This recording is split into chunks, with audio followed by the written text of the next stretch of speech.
It's galling when MediaWatch stuffs up. But there are some, like News Limited columnist and blogger Andrew Bolt, for example, who reckon we stuff up every week, or at least that neither I nor any of my predecessors ever say the things that he would say if only he had the job.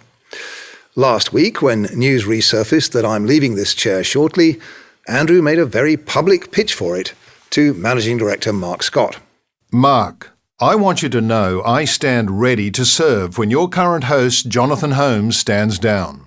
I know how welcome this news will be. You must be mortified that in the 24 years of MediaWatch, devoted to detecting such media sins as bias and groupthink, not once has it had a host not of the left.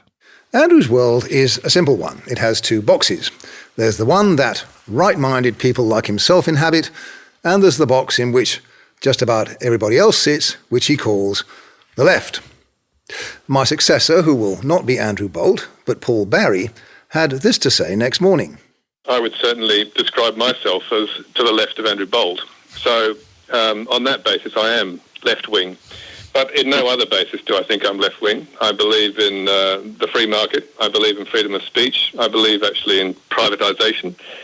I believe in an awful lot of things that would make me a free marketeer and, a liberal. So I don't think that's a valid criticism. And I have never decided anything by ideology. I look at the facts, I analyse what I see before me, and I call it as I see before me. There are those, of course, who decide everything by ideology.